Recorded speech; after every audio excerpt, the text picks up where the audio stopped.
Hi, I'm Chris White and I lead the Center for Positive Organizations at the University of Michigan.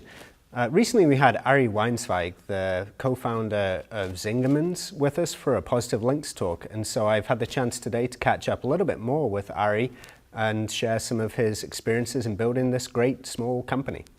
So Ari, thanks for joining with us today. My pleasure. In the talk, you talked about a great metaphor for complexity, which was soil. It was dirt. Tell us a little bit more about what are the elements that go into the soil and dirt here at Zingerman's that create the rich culture?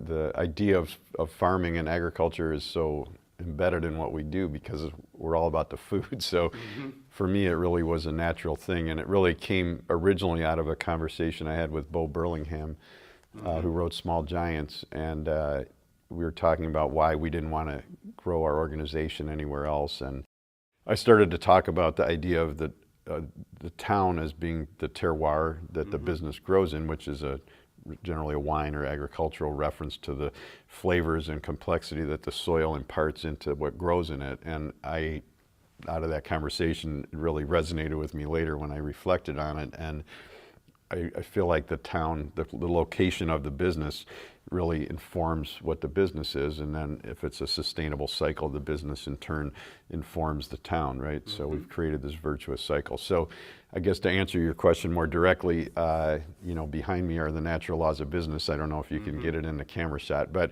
those are really the things that I have come to believe, as people will hear in the talk, really underlie any successful organization. And now that I've had them in my mind since I wrote the essay on it a few years ago, every time I sort of hear some successful sports team or academic organization or not-for-profit, it all sort of resonates that those are what's happening. So vision, the leaders serving the staff, having compelling products that people, or services that people really believe in and are passionate about, et cetera, et cetera. So.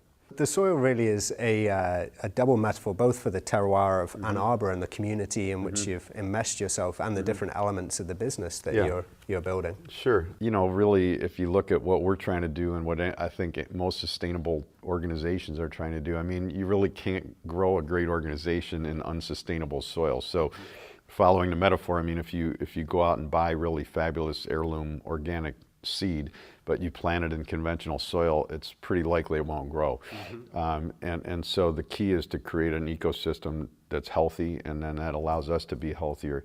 When you create a setting in which everybody is in it together, so the customers, the employees, the shareholders, the community, everybody is trying to go to the same place, and it just changes the whole mindset. So instead of having the sort of conflict-based win-lose approach that is so endemic, I think, in most of the world, where the customer is fighting with the business and the owners are fighting with hold down the employees, and that we can create something where everybody's in it together. And actually, I was sitting outside at the deli the other morning, I think Saturday, and this customer comes over and she starts to clean up the flower pots.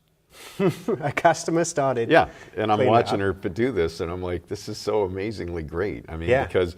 And she's like, oh, I'm going to fix up your flowers, because if you pick these, if you do this, and I don't know enough about flowers, but she's like, if you do this and you do this, they'll just keep growing and they'll be really great. And she spent like 5 minutes cleaning up the flower pots.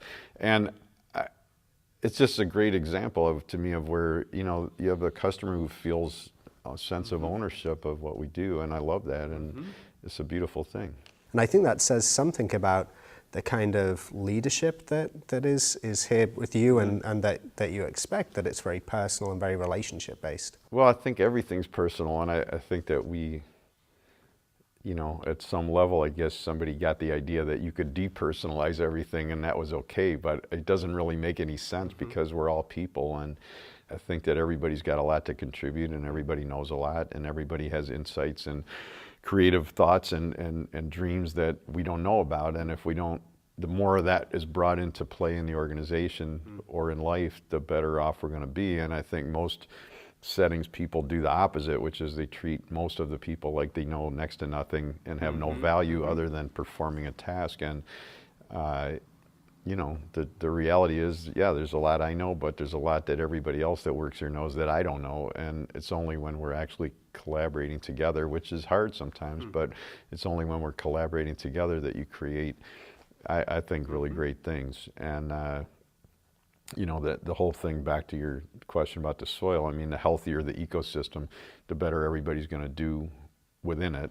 And again, that's one of the natural laws, is that people do their best work when they're part of a great organization. So more effectively, and again, back to the ecosystem, you know, the more diverse, healthy ecosystems respond much better when there's a crisis or a problem.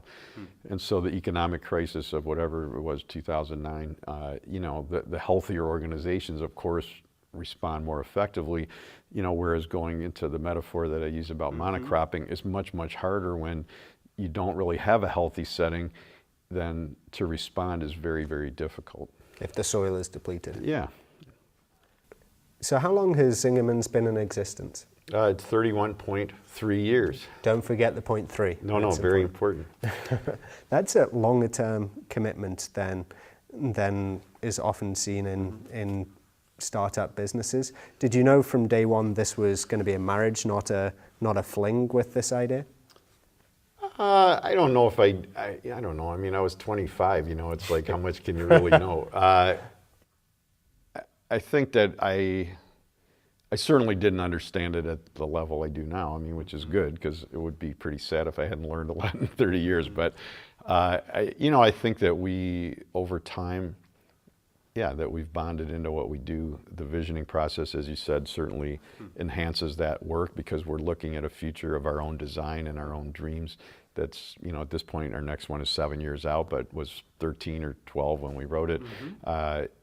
You know, so that helps a lot. And I think I learned the hard way through screwing up that James Hillman, who's a very interesting psychologist, paraphrasing, said, the only way to really make a difference is to act like you're going to be in the same place for the rest of your life. And that helped me a lot, because the emphasis wasn't that you have to be in the same place for the rest of your life, it's to act like you're going to be in the same place for the rest of your life. And because it's all iterative, by acting like you're going to be in the same place, you do make a difference, you bond in more, and then you want to stay in the same place. And I don't think it's bad for people to go where they want to go. I mean, because we wrote our visions, and it's basically happening. You know, my vision included traveling a lot and meeting people around the world and learning. So, you know, I'm gone from Ann Arbor on a regular basis, but it's a really great place to come back to.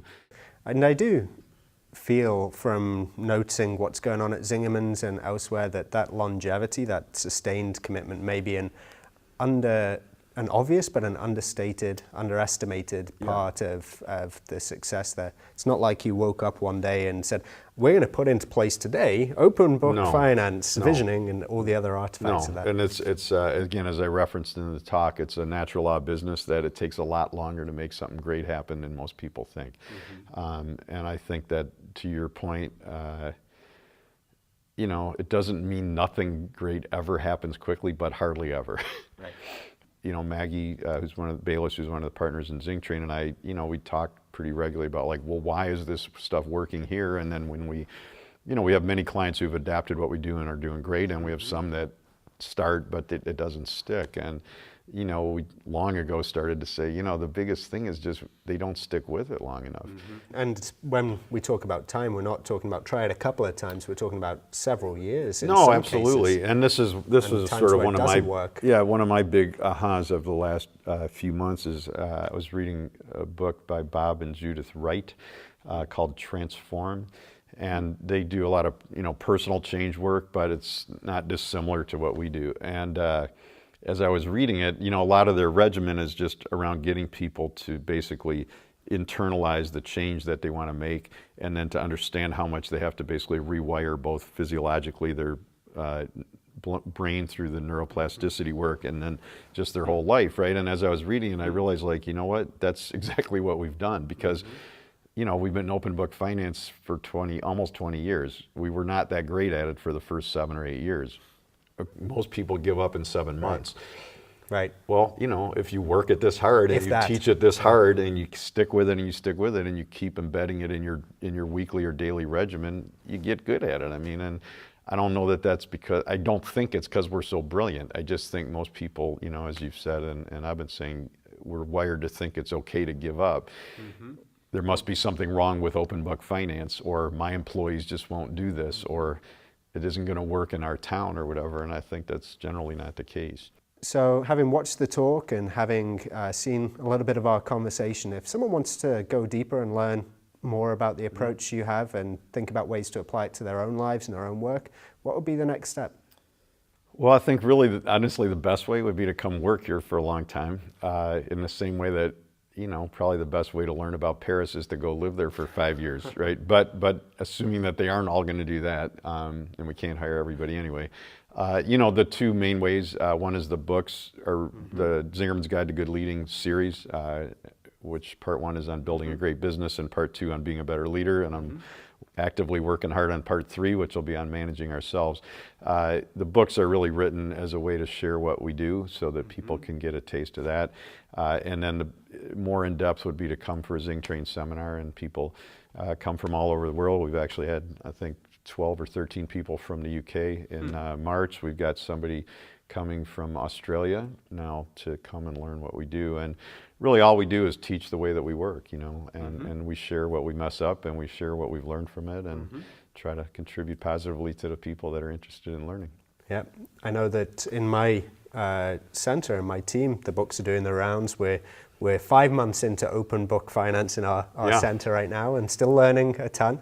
But a lot of people have been inspired by not just the artifacts of how you're building Zingerman's, but the experience that you create for people, and we want to learn from that. And thanks for taking the time for the conversation as well today. No, my pleasure. I have some coffee and a book on better bacon to take back with me. Okay, and if people are interested to speak directly, my email is ari@zingermans.com, and I'm more than happy to dialogue. So. That's great. Thanks for sharing that. Thank you. And thank you for joining us for the conversation. I hope you enjoyed the talk.